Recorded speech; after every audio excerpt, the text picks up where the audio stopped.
Good morning students, आप सब कैसे हैं। मैं अर्चना गुप्ता आज आपकी अकाउंटेंसी लेक्चर। और जैसे कि आप जानते हैं हम अकाउंटेंसी पढ़ रहे हैं। कल मैंने आपको इंट्रोडक्शन कराया था अकाउंटेंसी से कि अकाउंटेंसी होती क्या है, सब्जेक्ट क्या होता है और हमें इसकी ज़रूरत क्यों है। आज मैं आपको बताऊंगी कि हम अकाउंटिंग करते क्यों हैं, अकाउंटिंग की कंसेप्ट क्या है जिसके कारण हमें अकाउंटिंग करनी होती है और हम कैसे करते हैं अकाउंटिंग। देखिए, अकाउंटिंग करने के लिए सबसे पहले ये ज़रूरी है कि आपके पास ट्रांजैक्शंस हों। ट्रांजैक्शंस को हिंदी में बोलते हैं लेन देन। यस, फर्स्ट थिंग आपके लिए होना चाहिए कि आपका ट्रांजैक्शन हो,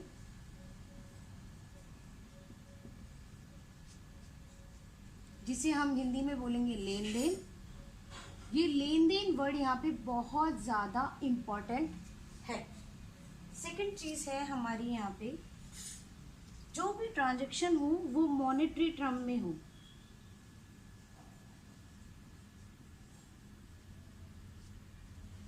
मतलब मौद्रिक रूप में।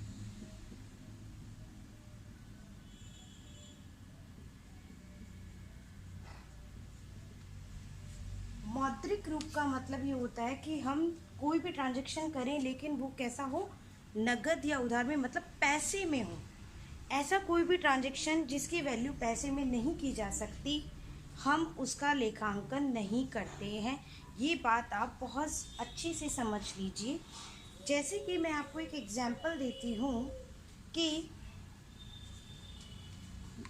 मैनेजर को मैंने 100 रुपये देने का वादा किया।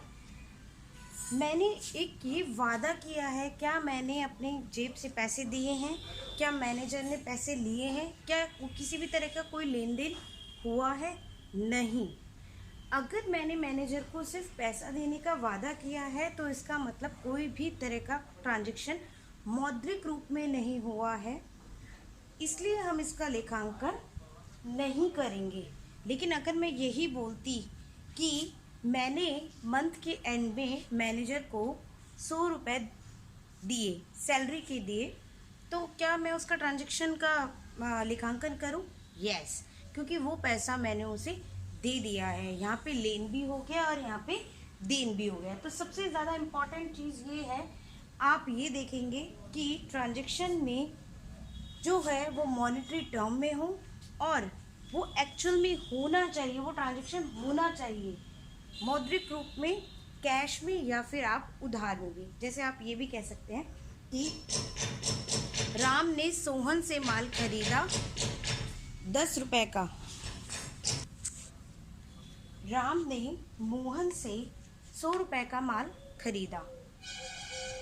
सिर्फ ये लिखा है, ये नहीं बोला कि राम ने मोहन को पैसे दे दिए या नहीं दिए। तो हम ये क्या मान के चल रहे हैं कि ये उधार है। उसने वादा किया है इस चीज़ के लिए। हम वादा एक क्या है, हो भी सकता है और नहीं भी हो सकता। लेकिन अगर कोई व्यक्ति माल उधार खरीद रहा है तो वो किस बिहाफ पे खरीद रहा है कि वो सामने वाले को पैसा ज़रूर चुकाएगा। इस आधार पर माल बेचा या खरीदा जाता है।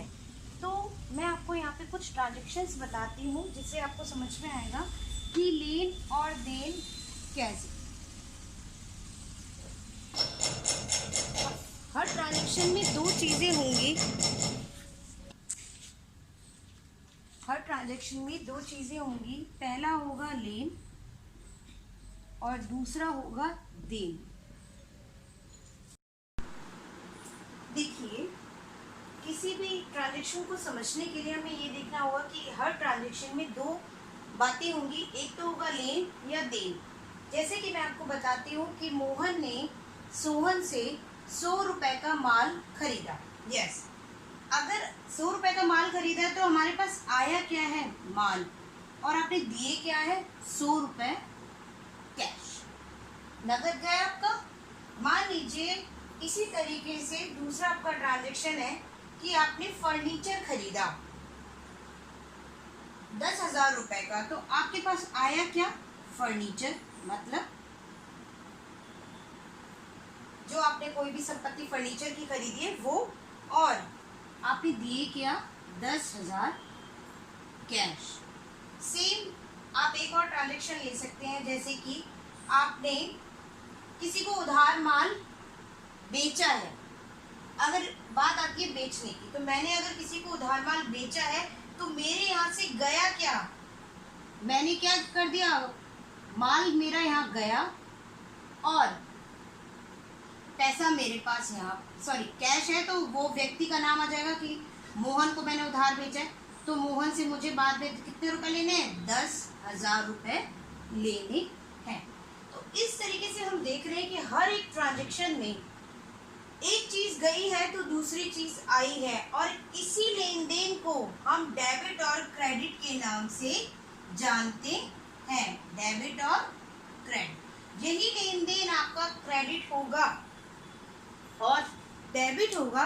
लेकिन इसके लिए हम एक कंसेप्ट बताऊंगी मैं आपको, क्योंकि अकाउंटिंग करने के मेथड 2 तरीके के मेथड होते हैं। अब आप देखिए, तो बच्चों आपको अब समझ में आया कि अकाउंटिंग हमें किसकी करनी है। पहली बात ये कि अकाउंटिंग हमेशा बिजनेस में होने वाले ट्रांजैक्शंस की हम करेंगे और जो बिजनेस से रिलेटेड होंगे। दूसरी बात ये है कि अकाउंटिंग जब हम करेंगे तो वो अकाउंटिंग हम मौद्रिक मतलब मॉनेटरी रूप में अगर कोई ट्रांजैक्शन है तो उसी की करेंगे। अगर कोई ट्रांजैक्शन मॉनेटरी रूप में नहीं है तो उसका हम अकाउंटिंग नहीं करेंगे। वो क्या है देखिए स्टूडेंट्स, मैंने अब नेक्स्ट आपको बताया है लेखांकन के पारिभाषिक शब्द, जिसे इंग्लिश में बोला जाता है बेसिक अकाउंटिंग टर्मिनोलॉजी। यस, ऐसे शब्द जो हमारे अकाउंट्स में हमें काम आएंगे कि हमें पता होना चाहिए कि इसका मतलब क्या होता है। देखिए, सबसे पहले है परचेज। परचेज का मतलब हिंदी में होता है क्रय, और इसकी डेफिनेशन है कि जो माल बेचने के लिए खरीदा जाए वो परचेज कहलाती है। देखिए, आपने कोई माल क्रय किया और अपने खुद के उपयोग के लिए किया, आपने माल खरीदा जरूर है, बाय जरूर किया है, क्या वो बिजनेसमैन के लिए परचेज है? नहीं, क्योंकि लास्ट कस्टमर, अगर हम अपने ही उपयोग के लिए कोई चीज़ खरीदते हैं तो हम उसे आगे नहीं बेचना चाहते हैं, तो वो हमारे लिए लास्ट प्रोडक्ट है और हमारे लिए वो परचेज नहीं है, वो हमारे लिए अपने यूज़ के लिए परचेज है। लेकिन जो बिजनेस में माल खरीदा जाता है, और खरीदा क्यों जाता है, क्योंकि वो आगे उसको बेच सके, तो इस खरीदे हुए माल को हम क्या बोलेंगे? क्रय। नेक्स्ट है सेल्स। सेल्स का मतलब होता है विक्रय। जो आप जानते हैं, आप मार्केट जाते हैं और आप शॉप से कुछ खरीद के लिए लाते हैं, जो प्रोडक्ट आप खरीद के ला रहे हैं वो उस शॉपकीपर के लिए क्या है? सेल्स। यस, वो सेल्स है उस शॉपकीपर के लिए। तो वस्तु और सेवाओं को बेचना विक्रय कहलाता है। तो आपको समझ में, अगर आपको कोई वस्तु उसने दी है तो वो उसके लिए क्या है? सेल्स। आप रेस्टोरेंट में खाना खाने जाते हैं और वो आपको क्या करता है? सर्विस प्रोवाइड कराता है खाना खाने की, तो वो रेस्टोरेंट वाले के लिए वो क्या है? सेल्स। नेक्स्ट है स्टॉक। यस, स्टॉक को बोलते हैं हिंदी में माल या स्कंद। माल या स्कंद वह चीज होती है कि वह उत्पाद जिसे व्यवसाय खरीदता है या बेचता है, जिसमें वो बिजनेस करता है, जिसे बेचकर या खरीदकर वो क्या करता है? लाभ कमाता है। जैसे आपने देखा होगा कि अगर हम रेस्टोरेंट में जाते हैं तो जितने पैसे हम रेस्टोरेंट में खरीद कर किसी चीज़ को खरीद कर खाते हैं, क्या घर में भी उसकी उतनी कीमत पड़ती है? नहीं। रेस्टोरेंट वाला उस मटेरियल में अपनी कॉस्ट के साथ अपना प्रॉफिट भी ऐड करता है और वो क्या करता है? उसे बेचता है। तो रेस्टोरेंट के लिए वही खाना क्या है? स्टॉक। उसके लिए क्या है? माल।